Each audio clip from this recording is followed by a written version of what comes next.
Hi, we're back. So this is Jan, And I'm Gino, and we're blendmates. blendmates. Okay.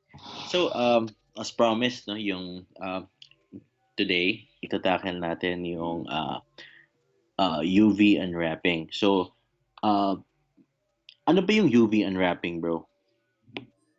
So, yung UV unwrapping is, yun yung parang way yun ng parang karton, the same sa karton, na pag i-disassemble mo siya, dapat i-layout mo siya ng flat. So, para mag-travel ng maayos yung texture natin dun sa surface, so kailangan natin siya i-flatten natin siya kasi flat yung image natin ilalagay. So, para Yes, ah oo, para maayos, no? para Actually, maayos. oo, kasi since 3D object ito and yung image natin or yung textures natin kasi is 2D. So para ilalagay natin yung textures which is in 2D dun sa object natin o dun sa 3D object natin, kaya gagawin natin siyang 2D. So para mo siyang gugupit-gupitin, no? Mm. Oo, para ma-lay down yung textures natin properly. So makikita nyo to kung paano natin gagawin ng maayos. Okay bro, baka pwede nating i-sample sa kanila kung paano yung actual. Sorry I forgot, no. Since ito kasing mga objects natin like yung mga primitives, yun yung mga shapes natin like cubes, sphere, plane. They already come with default uh, UV maps. So may mga kumbaga naka-UV na siya. So syempre, gumawa tayo ng like mga transforms, no, like scaling. So tapos ng beveling kagaya nung sa previous tutorial natin, no. So mababago siya. So ngayon ituturo namin sa inyo kung paano siya aayusin yung UV unwrapping. Okay, Okay? sige. Okay?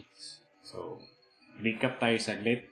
So, itong tabletop natin, di ba? Ito is destructive natin na model. So, wala tayong Yes. modifier ngayon. Pero itong legs natin is meron siyang mga modifier. So, ito yung non-destructive. So, yung first natin, so kung i-check natin sa yung UV natin. So, since convenient na para sa atin dahil inayos na rin ni Blender yung UV space natin, may separate tab siya. So, punta tayo sa UV editing. So, ito yung UV editing natin.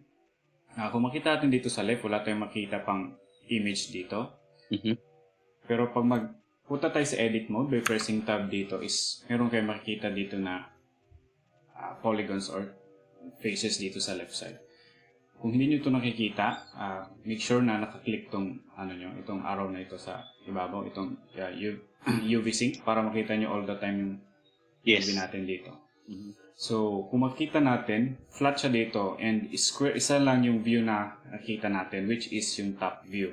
Since destructive natin to siya ginawa, yung default UV niya dito sa top natin, sa tabletop is nasira din. Unlike dun sa baba, yung sa legs niya, kung punta tayo sa edit mode, yung cube natin is, yun na nga, sinabi sa atin natin ni bro na may kasama siyang UV. So, ito yung default UV niya. So, every time mag-add tayo ng mga primitives, for example, mag-add tayo ng cylinder, may predefined na siya na UV. So, yes. Yun yung advantage at disadvantage na ano. So, sa destructive, so since na-change natin yung physical property ng mesh natin, so na-change din yung UV niya. So, dito sa UV na to, since non-destructive ito, naka-preserve yung UV niya. Pero, may issue pa rin dahil rectangle na ito, mataas na siya, ito is square pa rin. So, Yes. later tayo natin itatackle. So, doon muna tayo sa destructive. So, kung makikita natin, maraming faces itong ating tabletop. So, hindi lang siya nagre-represent ng isa. So, as we have said before, dapat natin siya gupit-gupitin para maging flat siya sa surface. Tama. So, Blender comes with default or para mas padali yung trabaho natin. So, yung unwrapping is by simply pressing U. Meron tayong different options dito. As of now, hindi muna natin siya i-discuss. So, focus muna tayo dun sa default. So, yung default primitive shape natin is square. So, kung square is similar siya sa shape na cube. So, kung mag-unwrap tayo, meron tayong option na cube. So, kung medyo cylinder or spherical yung ano natin, so, meron tayong mga selection dito. But as of now, meron tayong cube projection. So, i-click natin yung cube projection. So, right away, napansin nyo may dumagdag dito sa gitna. May dumagdag dito sa gitna na shape. So, kung i-move natin niya itong ating UV, parang ano ito siya, i-move natin yung ano niya, yung mga UV natin. So, nagkapatong-patong kasi siya. So, para siyang nagkapatong-patong din. So, sineparate niya yung top surface, bottom surface, at saka yung mga side views niya. So, sa unwrapping, yun yung nangyayari. Ginagawa niyang flat yung 3D kasi hindi natin mapoproject yung texture kung meron tayong top, left, right, at saka bottom. So, kailangan niya mag-view in a certain direction lang, which is one o single view lang. So, kung titingin tayo sa top view niya lang ito nakikita. So, yung kanina, para niya nakikita lang ng ganito. So, kailangan natin siyang mag-behave na flat surface itong object natin. So, i-hanap natin ulit to cube projection. So, ito yung default. So, ito yung default niya na projection. So, kung maano natin,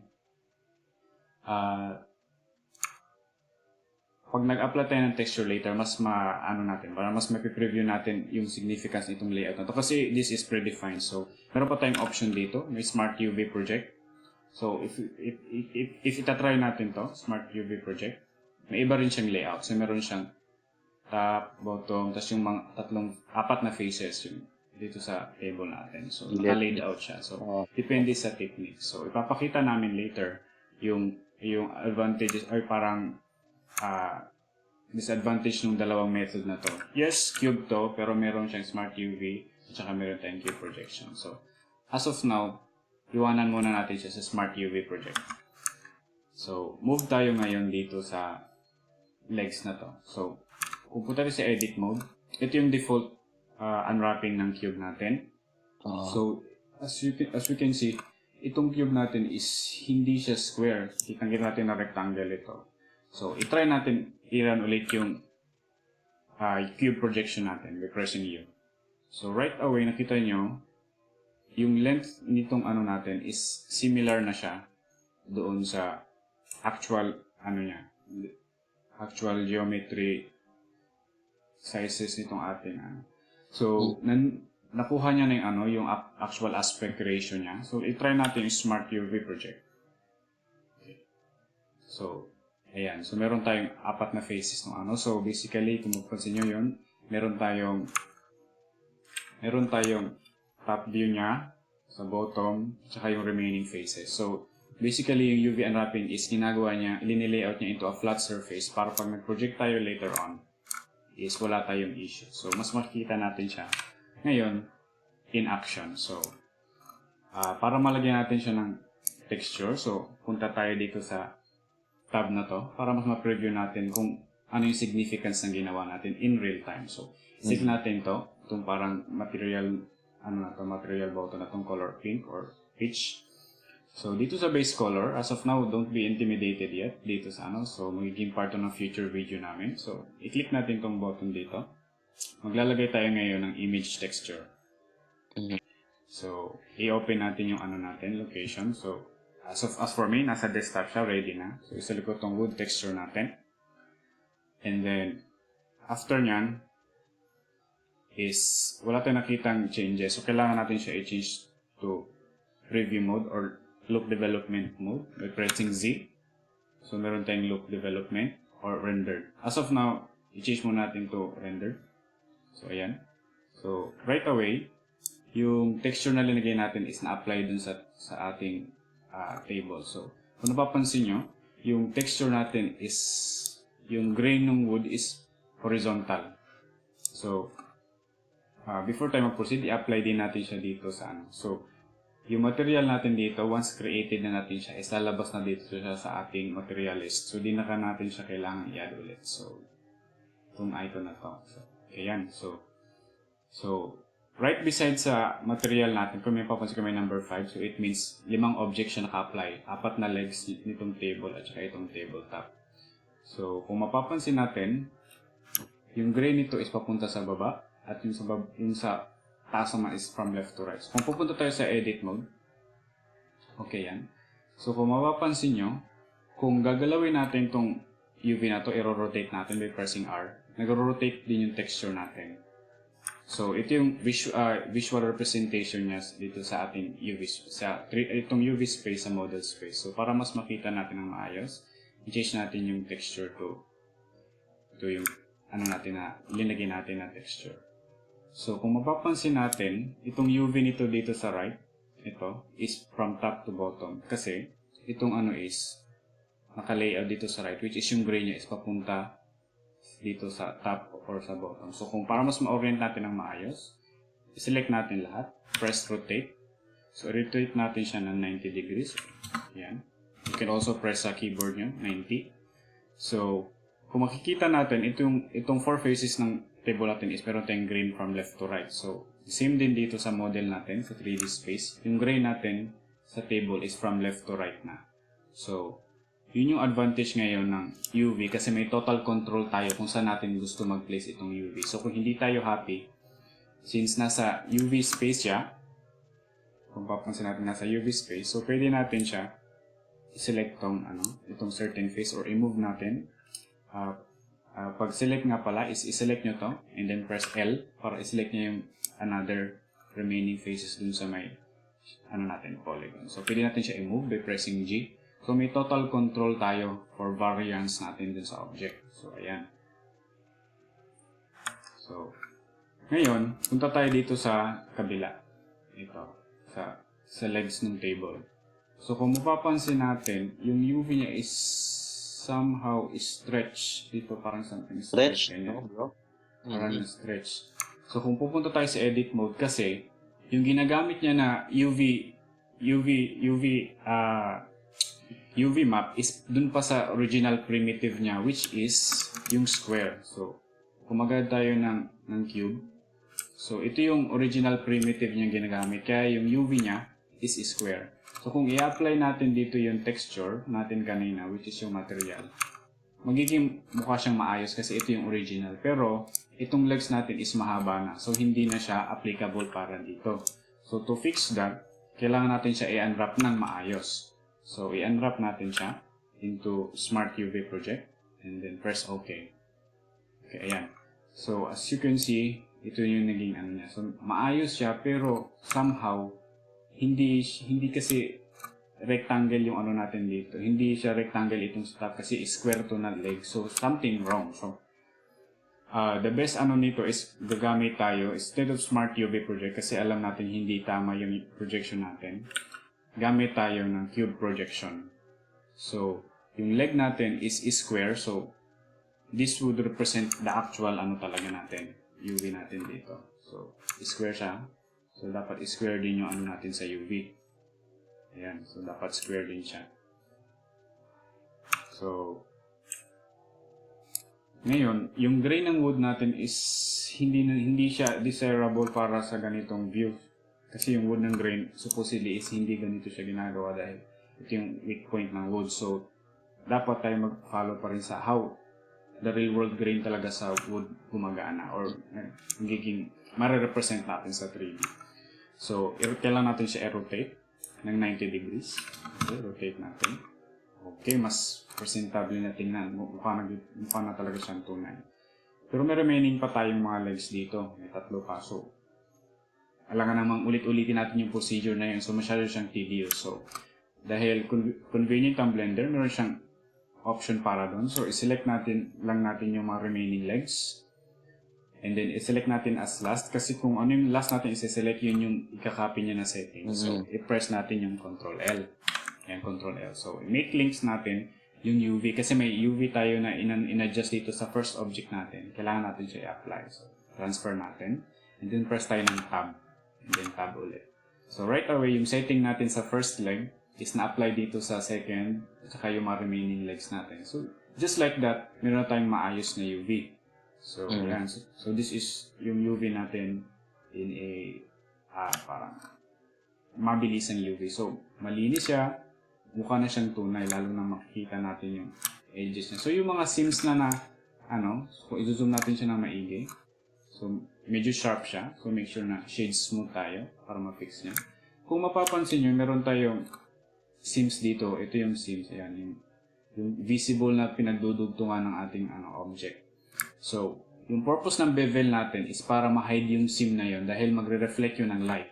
So, yun yung advantage ng beveling natin. So, hindi natin mapapansin yung seam kasi nagre-reflect siya ng light. So, para siyang continuous yung wood natin tingnan.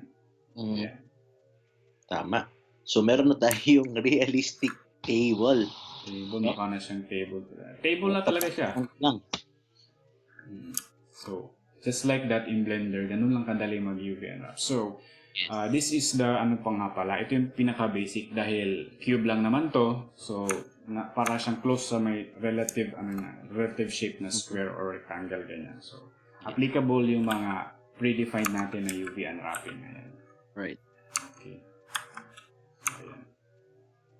So, pwede kayo mag-experiment. Pwede nyo i-try ulit yung cube projection kung anong magiging itsura niya. Just experiment. So, ayan. Experiment yung sa mga setting niya. So, just like that, meron ng texture yung table natin.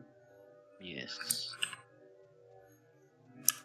Ganda, no? Parang dati, tinuturuan lang namin kayo kung paano cube, basic table. Ngayon, meron na tayong mukhang totoong table. Exactly. No? Right. So, pwede ninyo nang ipakita sa mga friends niyan sa family. Oy, nakagawa na ako ng table, realistic. So, siguro ngayon, iniisip nyo na kung anong, tumitingin na kayo sa paligid nyo, kung ano yung pwede nyong i-model, no? Oo, sure. Which is normal naman kasi tayo, ganun din tayo nagsimula, bro, no? Kung ano yung makita sa paligid natin, yun yung i-model natin. Actually, hanggang ngayon. Actually, hanggang ngayon, pag nag-warm up kami, usually kung ano yung unang nakikita namin sa paligid namin, yun yung minomodel namin. And yun, so for wrap up tayo, bro, no? So today, tinuro namin sa inyo kung paano yung automatic UV projection. And then naglagay tayo ng textures for to check, no, kung kung tama yung mga UVs natin. And next part natin, ituturo namin sa inyo yung proper lighting and rendering sa using EV and cycles. Yes, kung ano yung difference ng dalawa, kung saan yung mga gamit yung EV, saan yung mga gamit yung cycles. So, yun. I-explain namin sa inyo. So, watch out. Okay, so that's it for today. Okay, thank you for watching. Thank you. Bye.